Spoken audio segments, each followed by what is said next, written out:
Gareth, I want to start with the fact that you have some experience with bigger film franchises, with the Godzilla franchise and Star Wars as well too, but now you're coming at it with an original science fiction idea.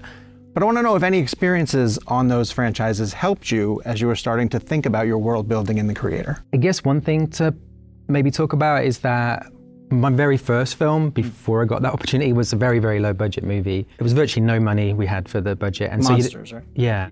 And so you'd expect there to be loads of problems having no money. And instead it was this incredibly liberating creative process that I ended up loving. And then you get to have like hundreds of millions of dollars and you think, oh my God, we can do anything. It's gonna be amazing. Like we did that with nothing. We can have, and you find you actually can't do anything. And that in a weird way, there's more limitations to some extent because you have this giant machine, you know, that is built making this film, and it allows you to do really great moments like big spectacle and stuff, but then smaller, more intimate moments, very kind of inefficient because you've got, you know, hundreds of people and it's just a conversation between two people in a room, you know, and it moves very slowly. And so it was like always this desire of there must be a way of having all the advantages of a blockbuster and combining it with all the advantages of having like a very small indie kind of movie. And so this was really like, let's try and figure that out. And so the main way we did it was working backwards. So normally what happens is concept artists, you know, you sit with them and you design the film and you get all this amazing imagery, you show it to the studio, they say, oh, we love it, but this is $200 million. Right. And the only way you can pull this off is to film it against green screen in a studio. And we were like, we don't want to make that kind of film. What we tried to talk people into was basically, we were going to go around the world to the best locations there were. Like for instance, when you weigh up the price of building a set versus the flights, the cost of flights for a crew to go to the greatest place on earth, if you've got a small enough crew, it's cheaper to just go there. And so we were like, we're going to have a small crew and just go to all these great, you know, wonders of the world type thing. And so we shot in Japan, Indonesia, Cambodia, Vietnam, Thailand, Nepal.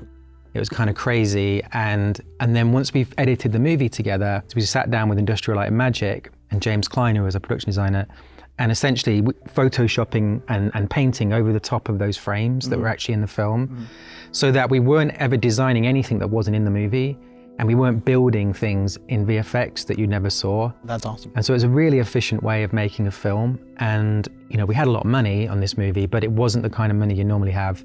But I think it's all on screen, which I'm really proud of. Is there a location that once you finally got to it, that it was worked out better than you had even anticipated?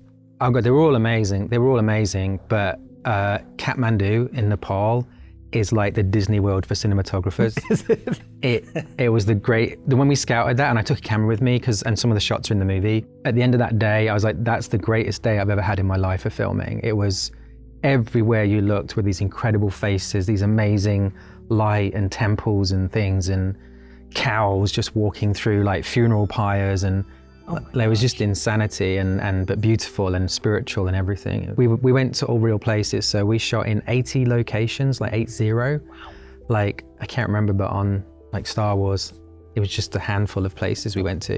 Right. It was more locations than anyone ever shot a film in Thailand ever, apparently. Wow. We traveled 10,000 miles. We like went to the top of the Himalayas in real monasteries with real like Buddhist monks and things.